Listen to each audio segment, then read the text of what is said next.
Hello everyone, नमस्कार। एक बार फिर से स्वागत है आप सभी का लोधरी क्लासेस के बीए प्लेटफॉर्म पर। बीए फर्स्ट ईयर में भारतीय संविधान को डिस्कस करते हुए आज का हमारा सेशन होगा भारतीय संविधान की विशेषताओं पर। दोस्तों, एग्जाम के पॉइंट ऑफ व्यू से देखिए या फिर संविधान को समझने के दृष्टिकोण से देखिए, भारतीय संविधान की विशेषताओं से ही आपके संविधान से संबंधित कई सारे तथ्य क्लियर हो जाते हैं। क्योंकि इन विशेषताओं के अंतर्गत दोस्तों हम विभिन्न प्रकार के जो संविधान के अंतर्गत जो विशेषता है या कहें कि जो विशेष तत्व है उनका अध्ययन हमें इसके अंतर्गत करने को मिलता है। इसलिए दोस्तों एग्जाम के दृष्टिकोण के साथ ही साथ में व्यवहारिक दृष्टिकोण से भी देखा जाए तो आज का सेशन, आज का टॉपिक आप लोगों के लिए बहुत इंपॉर्टेंट है। चलिए दोस्तों शुरू करते हैं भारतीय संविधान की विशेषताओं पर। लेक्चर नंबर 6 को स्टार्ट करने जा रहे हैं। चलिए डायरेक्टली सेशन पर ही मूव करेंगे दोस्तों, सेशन पर ही मूव करेंगे। ये सब आपको पता है, फर्स्ट ईयर में राजनीति विज्ञान के अंतर्गत 5 सीरीज होने वाली है, जिसमें से राजनीतिक सिद्धांत वाली, पॉलिटिकल थ्योरी वाली सीरीज को हम कंप्लीट कर चुके हैं। भारतीय संविधान वाली सीरीज अभी चल रही है। इसके बाद लोक प्रशासन करेंगे, उसके बाद भारतीय राजनीतिक व्यवस्था और फिर भारतीय राष्ट्रीय आंदोलन। इस प्रकार से फर्स्ट ईयर में 5 पार्ट पूरी तरह से कंप्लीट हो जाएंगे। आइए दोस्तों शुरू करते हैं अपने सेशन को डायरेक्टली। ज्यादा कुछ बताने की आवश्यकता नहीं है आज के सेशन में। आप सभी जानते हैं दोस्तों फर्स्ट यूनिट चल रही है और फर्स्ट यूनिट का तीसरा टॉपिक आज होने जा रहा है, जिसमें हम प्रमुख विशेषताओं की चर्चा कर रहे हैं। ठीक है ना। और आज का जो पूरे लेक्चर में हमें क्या क्या डिस्कस करना है, तो उसके अंतर्गत दोस्तों ये 11 विशेषताएं आपको संविधान की दिख रही। मैंने क्यों बोला था प्रारंभ में कि इसमें कुछ विशेष तत्वों पर हम बात करेंगे। मतलब ये कि संपूर्ण संविधान को हम इन विशेषताओं के माध्यम से एक संक्षिप्त दृष्टिकोण के माध्यम से समझने का प्रयास करेंगे। लगभग संपूर्ण संविधान के दर्शन दोस्तों इन 11 विशेषताओं के तहत ही हो जाता है। क्यों? क्योंकि इस पहले पॉइंट में हम दोस्तों प्रस्तावना की बात करने वाले हैं कि जो कि भारतीय संविधान की एक प्रमुख विशेषता है ना। उसके बाद हम बात करेंगे लोक प्रभुता पर कि लोक प्रभुता क्या होती है। इसको अर्थ को समझते हुए ये संविधान में अपना विशेष स्थान क्यों रखती है, इस पर चर्चा करेंगे।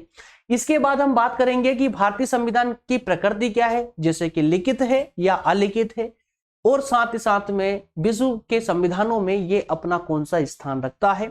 इसके अलावा संपूर्ण प्रभुत्व संपन्न लोकतांत्रिक गणराज्य, ये जो 3 टर्म आपने देखी, संपूर्ण प्रभुत्व संपन्न और लोकतंत्रात्मक और गणराज्य, एक ही वाक्य में 3 टर्म देखने को मिल रही है आपको। इन तीनों का अर्थ समझते हुए इसकी विशेषताओं की बात करेंगे और इसका हमारे भारतीय संविधान में स्थान कहां पर दिया गया है, इसकी चर्चा करेंगे। साथ ही देखेंगे कि भारत का संविधान कठोर है या लचीला या फिर दोनों का समन्वय है, किस प्रकार से समन्वय किया गया है, जो कि विश्व के अन्य किसी संविधान में देखने को नहीं मिलता है, इस विशेषता की बात करेंगे। इसके अलावा धर्मनिरपेक्ष राज्य की स्थापना हमारा भारतीय संविधान करता है, किस प्रकार करता है उस पर चर्चा करेंगे। इसके अलावा किस प्रकार की शासन व्यवस्था को अपनाया गया है, जैसे कि संसदीय शासन व्यवस्था, क्या विशेषता होती है इसकी, किस आधार पर अपनाया गया है। या फिर पॉइंट नंबर 8 में देखेंगे दोस्तों मूल अधिकार, फंडामेंटल राइट्स और फंडामेंटल ड्यूटीज के बारे में, कहां पर दी गई है, इनका महत्व क्या है।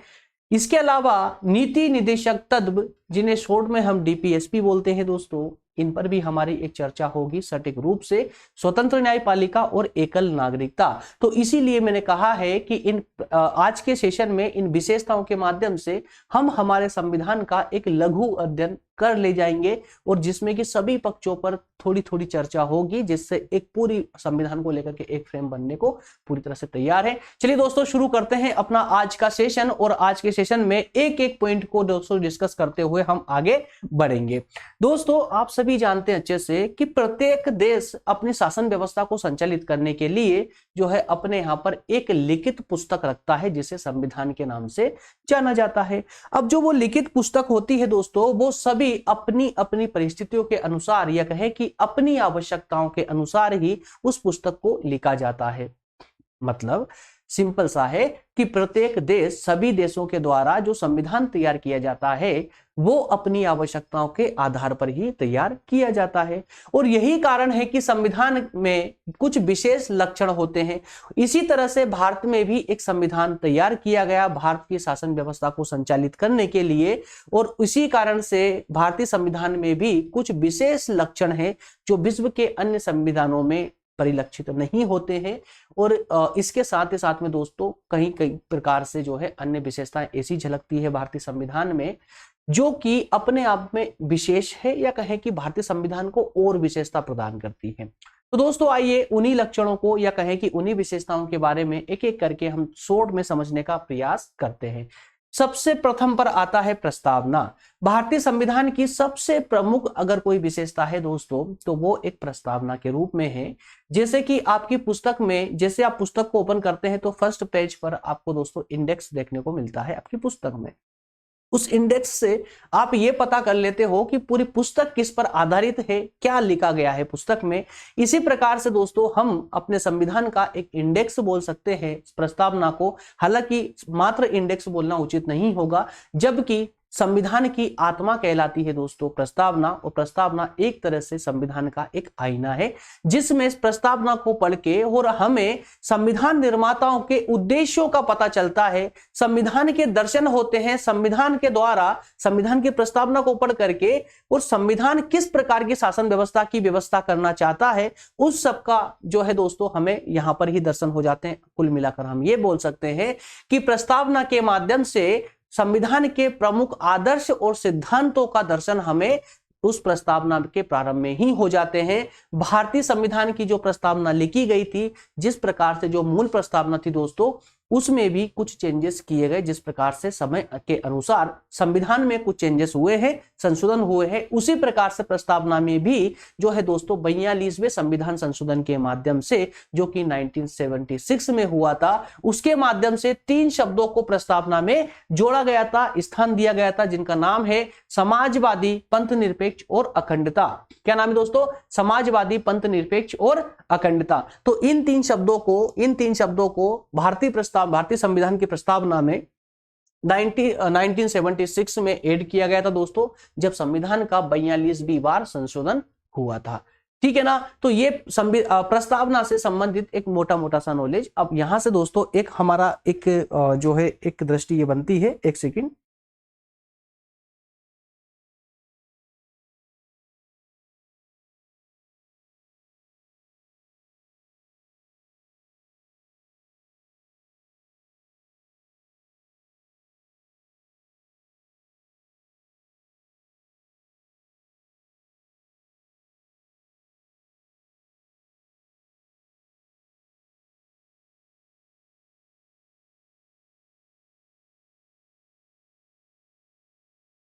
चलिए, तो यहाँ पर दोस्तों हमारा एक मोटा मोटा सा एक ये नॉलेज हो जाता है, या कहें कि हमें ये पता चलता है कि संविधान में जिस प्रस्तावना के जिक्र किया गया है, जो प्रस्तावना ऐड की गई है, उस प्रस्तावना के माध्यम से हमें संविधान का एक प्रारंभिक दर्शन हो जाता है। हमें ये पता चलता है कि संविधान में किन आदर्शों का इस्तेमाल किया गया है, संविधान में किन सिद्धांतों का प्रयोग किया गया है, और संविधान के द्वारा किस प्रकार की शासन व्यवस्था का यहाँ पर शासन व्यवस्था स्थापित करने की बात की जा रही है, क्या विशेषताएं हैं हमारे संविधान की, वो सारी बातें दोस्तों हमें प्रस्तावना के सटीक रूप में देखने को मिल जाती है। ठीक है ना?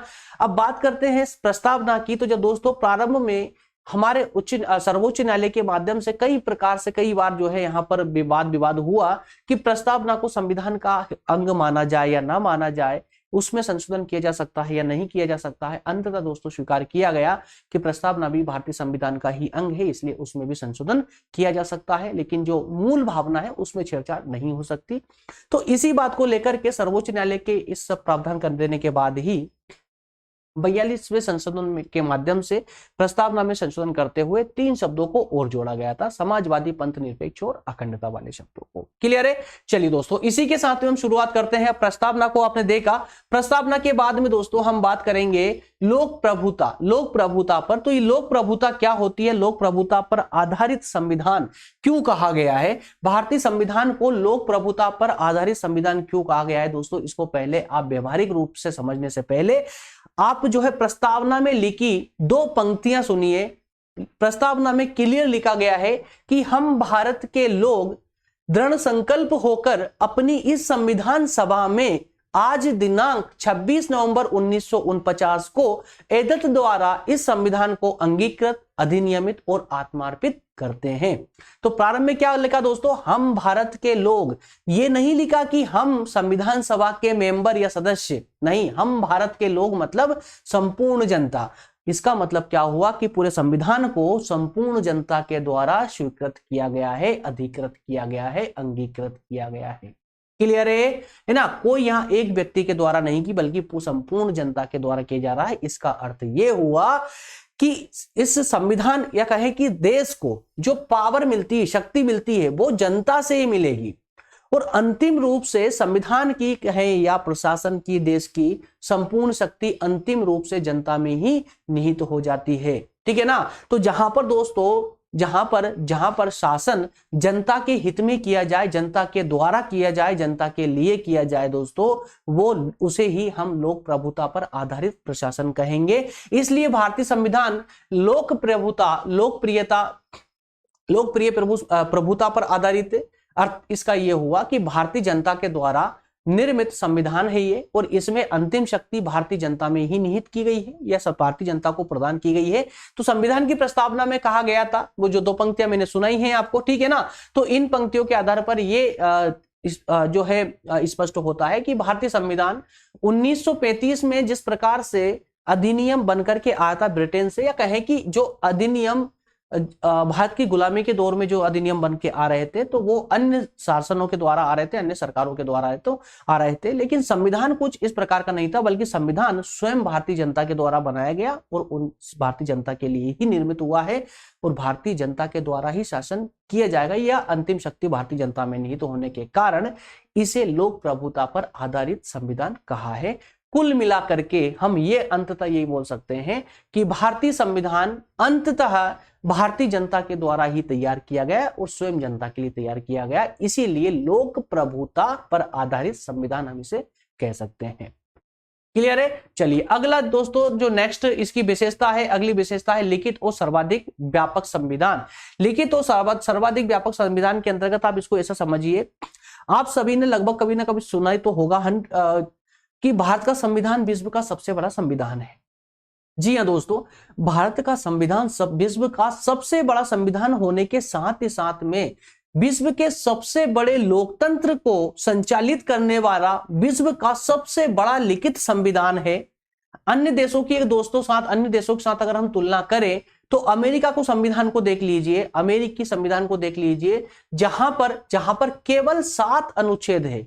वहीं भारतीय संविधान को देखेंगे तो 395 अनुच्छेद है, जो कि 12 अनुसूचियों में विभाजित है, 12 अनुसूचियों में है।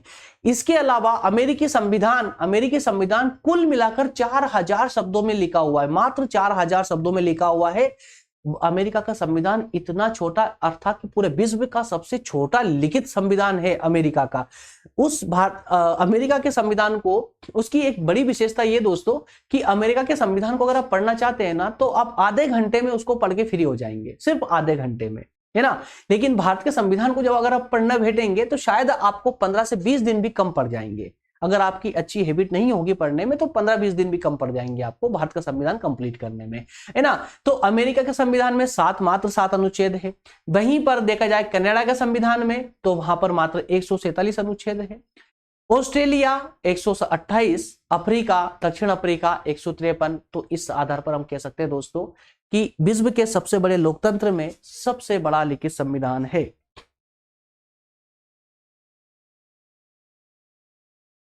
क्लियर है? चलिए आगे बढ़ते हैं दोस्तों, आगे बढ़ते हैं। लिखित और व्यापक संविधान के बाद में हम बात करेंगे संपूर्ण प्रभुत्व संपन्न लोकतंत्रात्मक गणराज्य। लोकतंत्रात्मक गणराज्य, यहां पर दोस्तों आपको 3 टर्म देखने को मिल रही है, 3 टर्म आपको देखने को मिल रही है। 1 मिनट पेन लेते हैं। 3 टर्म दोस्तों आप यहां देख रहे हैं, संपूर्ण प्रभुत्व संपन्न, लोकतंत्रात्मक और गणराज्य, है ना? तो भारतीय संविधान में ये 3 शब्दों की विशेष व्यवस्था की गई है। क्यों की गई है? क्योंकि लोक प्रभुता पर आधारित संविधान होने के नाते अब संविधान निर्माताओं का एक कर्तव्य यह भी बनता था कि इन तीनों शब्दों की प्रधानता भारतीय संविधान में होना चाहिए, तभी कहीं का जाकर के भारतीय जनता के अधिकारों की सुरक्षा भी संभव हो पाएगी। तो इसके लिए दोस्तों तीनों शब्दों का जो है, तीनों शब्दों को समाहित किया गया है भारतीय संविधान में। तीनों का अर्थ आप व्यवहारिक रूप से समझिए इसका। संपूर्ण प्रभुत्व संपन्न, संपूर्ण प्रभुत्व संपन्न का अर्थ होता है संपूर्ण प्रभुत्व संपन्न का अर्थ होता है दोस्तों जो राष्ट्र आंतरिक और बाहरी दोनों मामलों में पूरी तरह से स्वतंत्र हो, अर्थात ये कि आंतरिक रूप से भी और बाहरी रूप से भी राष्ट्र पर किसी प्रकार का किसी अन्य का दबाव नहीं होना चाहिए। आंतरिक रूप से संपूर्ण प्रभुत्व संपन्न का अर्थ यह हुआ कि राज्य से बड़ा कोई नहीं होना चाहिए, सरकार से बड़ा कोई नहीं होना चाहिए, किसी भी रूप में सरकार से बड़ा पूरे राष्ट्र में कोई नहीं होगा। दूसरा, अगर हम बाहरी स्तर पर बात करें तो बाहरी का अर्थ यह होता है कि बाहर के अर्थात अंतरराष्ट्रीय स्तर में किसी अन्य देश के द्वारा उस राज्य पर किसी प्रकार का कोई दबाव ना बनाया जा सके। मतलब ये कि आंतरिक और बाहरी दोनों रूप में पूरी तरह स्वतंत्र जो राज्य होता है उसे ही संपूर्ण प्रभुत्व संपन्न राज्य कहते हैं, और भारत भी पूरी तरह से संपूर्ण प्रभुत्व संपन्न राज्य है संविधान के द्वारा। ठीक है, इसके बाद सेकंड टर्म आती लोकतंत्रात्मक। क्या आती दोस्तों? लोकतंत्रात्मक।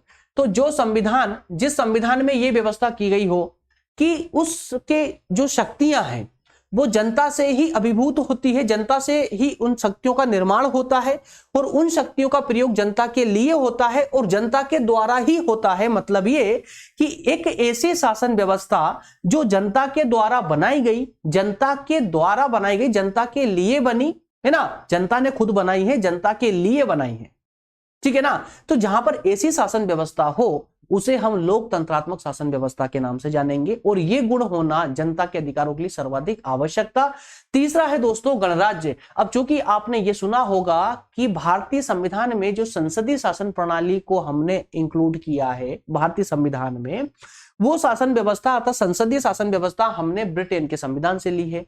लेकिन चूंकि वहां पर गणराज्य की व्यवस्था नहीं है, गणराज्य का मतलब ये होता है कि जिस तरह से ब्रिटेन का सम्राट वंशानुगत सम्राट होता है, वंशानुगत होता है, लेकिन दोस्तों भारत का जो सम्राट है, भारत के सम्राट अर्थात की राष्ट्रपति, तो भारत के सम्राट अर्थात राष्ट्रपति कोई वंशानुगत ना होकर के और निर्वाचित होकर ये आते हैं। तो निर्वाचित होकर आने के कारण ही दोस्तों कहा गया कि राष्ट्र के जो प्रमुख होंगे वो वंशानुगत नहीं बल्कि निर्वाचित अध्यक्ष होंगे, इसलिए भारतीय शासन व्यवस्था को गणराज्य बोला गया है। भारतीय संविधान में गणराज्य की व्यवस्था की गई है। आई होप तीनों शब्दों के व्यवहारिक अर्थ आपको पूरी तरह से क्लियर होंगे।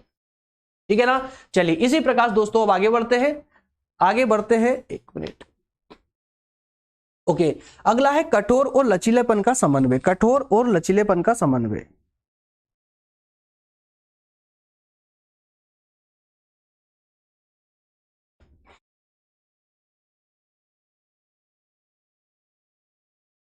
कठोर और लचीलेपन का समन्वय।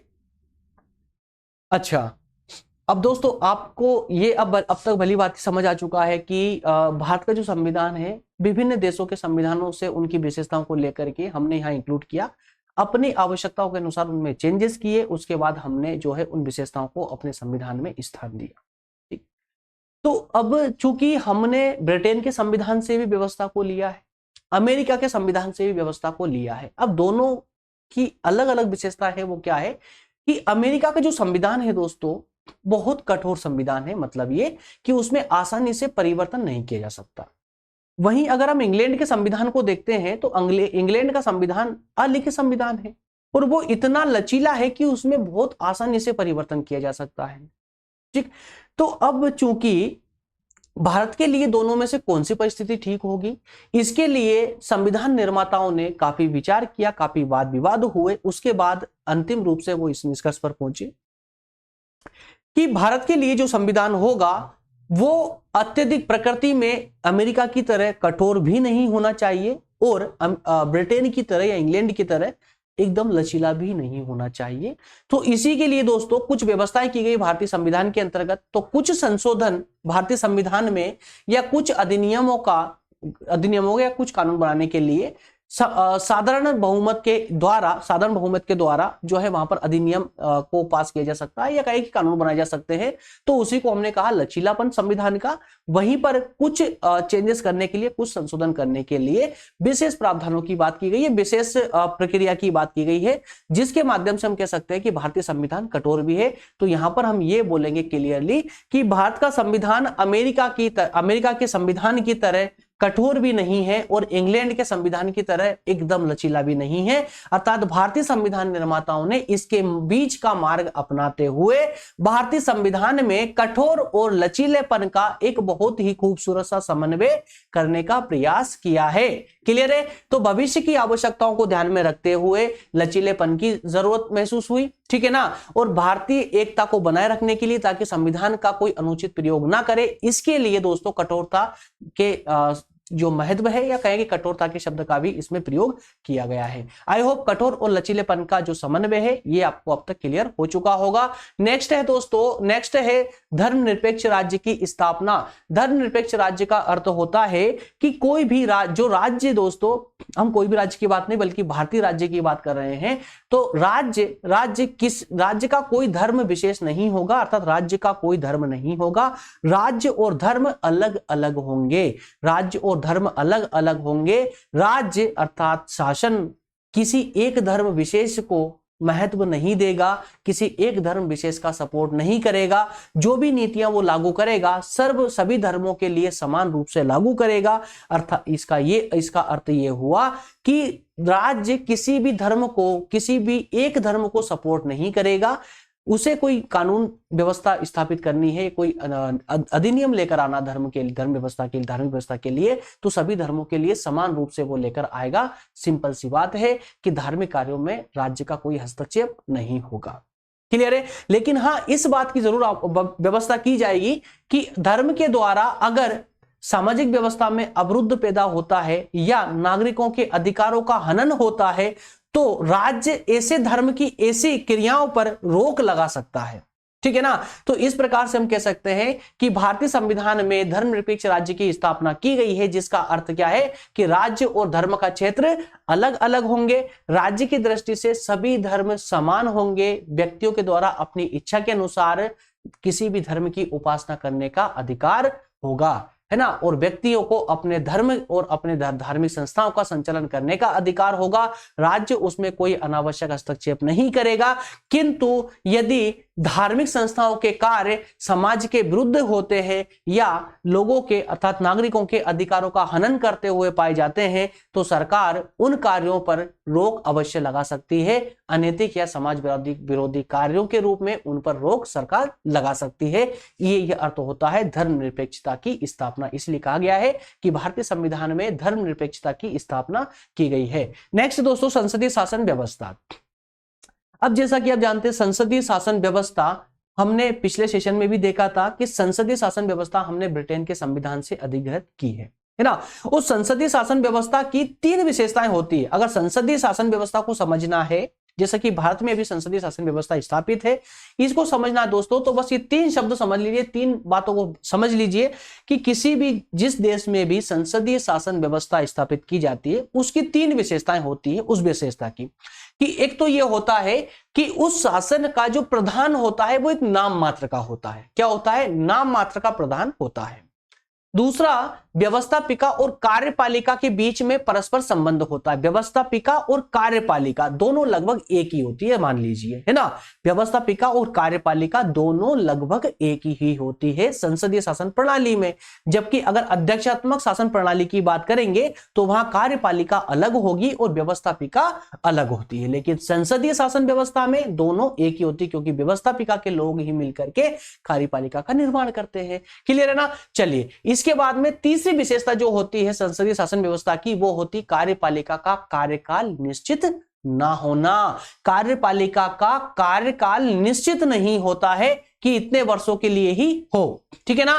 तो दोस्तों हमारे देश के संविधान में संसदात्मक शासन व्यवस्था के तीनों ही लक्षण, तीनों ही विशेषताएं मौजूद है। भारत में अगर हम प्रधान की बात करें तो भारत के प्रधान कौन है? राष्ट्रपति, जो कि नाम मात्र के प्रधान है। वास्तविक शक्ति प्रधानमंत्री के पास होती है, मतलब मंत्रिमंडल के पास होती है ना। मंत्रिमंडल के जो नेता होते हैं उसके पास होती है। संविधान के अनुच्छेद 75 में स्पष्ट किया गया है कि भारतीय मंत्रिमंडल व्यवस्थापिका अर्थात कि संसद के प्रति उत्तरदायी होगी। भारत का जो मंत्रिमंडल होगा जिसका प्रधानमंत्री होता है वो किसके प्रति उत्तरदायी होगा दोस्तों? तो संसद के प्रति उत्तरदायी होगा। संसद के माध्यम से चाहे तो उस पर जो है अविश्वास का प्रस्ताव चला करके या कहें कि उसे समय से पहले ही पद से हटाया जा सकता है या मंत्रिमंडल को भंग किया जा सकता है अविश्वास प्रस्ताव के माध्यम से, ठीक है ना। तो इस प्रकार भारत में इंग्लैंड की ही तरह संसदीय शासन पद्धति को अपनाया गया है, कुछ चेंजेस करने के साथ में भारतीय परिस्थितियों के अनुसार, भारतीय आवश्यकताओं के अनुसार चेंजेस करने के बाद संसदीय शासन व्यवस्था को पूरी तरह से अधिग्रहित किया गया है।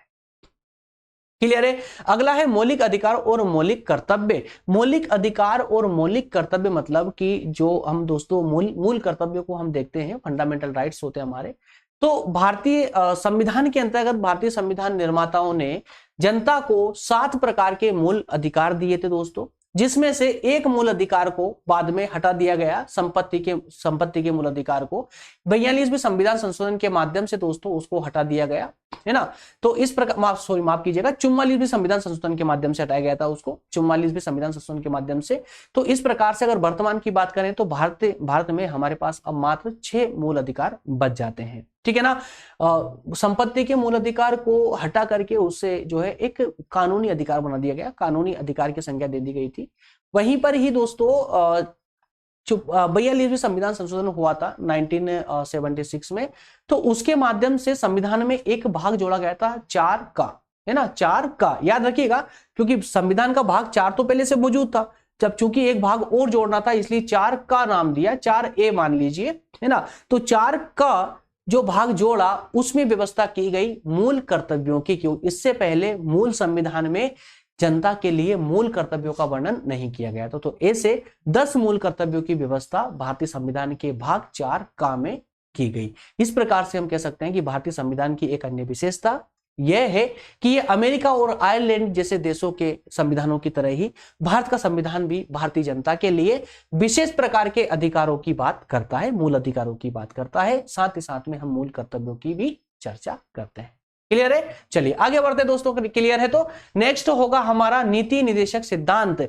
जिस प्रकार से जनता के लिए मूल कर्तव्य दिए गए हैं उसी प्रकार से शासन के लिए भी, राज्य के लिए भी कुछ कर्तव्य संविधान निर्माता छोड़कर गए हैं और ये बोलकर गए हैं, अर्थात कि उनका ये उद्देश्य था नीति निर्देशक सिद्धांतों को लेकर के कि जैसे जैसे भारत की परिस्थितियां ठीक होती जाए वैसे वैसे जो सिद्धांत ये देके जा रहे हैं इनके अनुसार शासन व्यवस्था संचालित की जाए।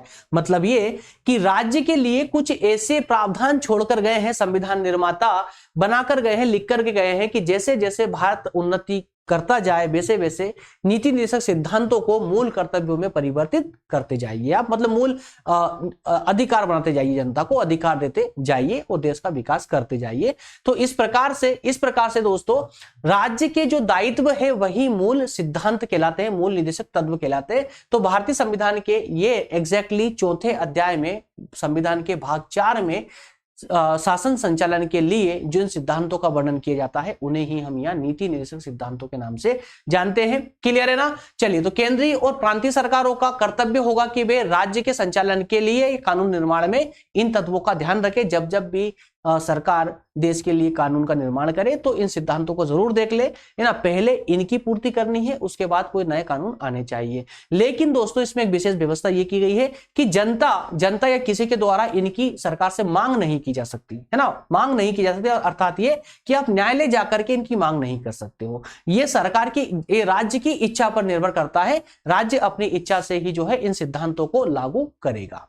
चलिए अगला है स्वतंत्र न्यायपालिका। दोस्तों स्वतंत्र न्यायपालिका वाला कंसेप्ट हमने अमेरिका के संविधान से लिया है ना। और चूंकि संविधान के अंतर्गत स्पष्ट किया गया था कि न्यायपालिका, अगर जनता को हमें वास्तविक रूप से सुरक्षा प्रदान करनी है, उसके अधिकारों की रक्षा करवानी है, संविधान के मूल ढांचे में कोई समस्या ना हो, संविधान के अनुसार ही पूरा देश का संचालन हो, तो इसके लिए आवश्यक है कि न्यायपालिका को स्वतंत्र अस्तित्व प्रदान किया जाना चाहिए। तो इसी उद्देश्य से अब चूंकि सर्वोच्च न्यायालय के द्वारा संविधान की रक्षा भी की जाती है और सर्वोच्च न्यायालय के द्वारा ही संविधान के द्वारा जनता को दिए गए मूल अधिकारों की भी रक्षा की जाती है, इसलिए न्यायपालिका का स्वतंत्र होना किससे, अरे सरकार से, विधायिका से या कार्यपालिका, इन सभी से न्यायपालिका का स्वतंत्र होना अति आवश्यक था। ठीक है ना। तो संघात्मक शासन व्यवस्था में न्यायपालिका संविधान की व्याख्या और रक्षक होने के कारण उसका स्वतंत्र होना आवश्यक। इसके अतिरिक्त संविधान द्वारा नागरिकों को दिए गए मौलिक अधिकारों की रक्षा के लिए भी न्यायपालिका की स्वतंत्रता नितांत आवश्यक हो जाती है। न्यायपालिका की स्वतंत्रता के लिए संविधान में अनेक विशेष व्यवस्थाएं की गई है तथा सर्वोच्च न्यायालय और उच्च न्यायालय के जो न्यायाधीश होते हैं उनकी नियुक्ति भी दोस्तों राष्ट्रपति के द्वारा की जाती है और उनके कार्यकाल निश्चित होता है, उनकी पद की सुरक्षा की गारंटी होती है, उनके वेतन को उनके कार्यकाल के समय में कम नहीं किया जा सकता। कई प्रकार की विशेषताएं हैं दोस्तों, उन सभी को ध्यान में रखते हुए ही संविधान निर्माताओं ने जो है न्यायपालिका को स्वतंत्र अस्तित्व प्रदान किया है। आई होप क्लियर होगा दोस्तों यहां तक का। ठीक है ना। नेक्स्ट एंड लास्ट है एकल नागरिकता। तो दोस्तों हमने संघात्मक शासन व्यवस्था को अवश्य अपनाया है, अमेरिका की तरह संघात्मक शासन व्यवस्था को अपनाया है, लेकिन अमेरिका में जिस प्रकार से नागरिकता की जब हम बात करते हैं तो वहां पर ड्यूअल नागरिकता, दोहरी नागरिकता का प्रावधान है। कहां? अमेरिका में केंद्र की नागरिकता अलग से होती है और वहीं राज्य, जिस राज्य का वो नागरिक है उस राज्य की नागरिकता अलग। मतलब ये कि उसके पास दो प्रकार की नागरिकता होती है। लेकिन भारत में संघात्मक शासन व्यवस्था को तो अपनाया गया है, लेकिन भारत की एकता को बनाए रखने के लिए भारत में दोहरी नागरिकता का प्रावधान न करते हुए एकल नागरिकता वाले कंसेप्ट को अपनाया गया है। बस इतनी सी बात आपको इसमें याद रखनी है। ठीक है ना। तो भारतीय संविधान के द्वारा संघात्मक शासन व्यवस्था स्थापित की गई है और सामान्यतः ऐसा समझा जाता रहा है कि संघ जहां फिर भी संघात्मक शासन व्यवस्था अपनाई जाती है वहां दोहरी नागरिकता का प्रावधान होता है, लेकिन भारत ने चूंकि अपनी व्यवस्था के अनुसार, अपनी आवश्यकता के अनुसार इसको एकल नागरिकता में कन्वर्ट करके और एकल नागरिकता का प्रावधान किया है। मतलब ये कि भारत में एक ही नागरिकता प्रदान की जाती है। अब जो हमारे पास में जो भी आइडेंटिटी प्रूफ होता है दोस्तों, जो भी हमारी नागरिकता का जो प्रूफ होता है वो सिर्फ एक ही होता है, हम भारत के लोग, है ना, हम भारत के लोग। ऐसा नहीं बोला जाता है कि हम उत्तर प्रदेश के या हम मध्य प्रदेश के, हम राजस्थान के, हम उत्तराखंड वगैरह, इस प्रकार से नहीं होता, बल्कि सिर्फ और सिर्फ पूरी तरह से एक ही शब्द इस्तेमाल होता है, भारत। क्लियर है। इस प्रकार से दोस्तों हमने भारतीय संविधान की 11 विशेषताओं पर चर्चा की है। आपके एग्जाम के दृष्टिकोण से डेटा सफिशिएंट है। और बताइएगा मुझे दोस्तों, कोई कंफ्यूजन हो तो प्लीज मुझे कमेंट करके जरूर बताइएगा। वो क्लियर होता चल रहा हो तो दोस्तों मुझे प्लीज इंडिकेट करते रहिएगा यस लिखकर कमेंट में, जिससे कि मुझे समझ आ जाए कि हाँ सेशन बिल्कुल स्मूथ और सही दिशा में चल रहा है। मिलेंगे नेक्स्ट सेशन में दोस्तों, और अगला सेशन जो हमारा होने वाला है उसमें हम बात करेंगे प्रस्तावना की, भारतीय संविधान की प्रस्तावना की। छोटा सा सेशन होगा, ज्यादा लेंदी नहीं होगा। प्रस्तावना इसी प्रकार दोस्तों कंटिन्यू हमारे सेशन चलते हुए लगभग 4-5 सेशन और होंगे और फर्स्ट यूनिट हम कंप्लीट कर लेंगे। मिलेंगे नेक्स्ट सेशन में दोस्तों। थैंक यू, धन्यवाद।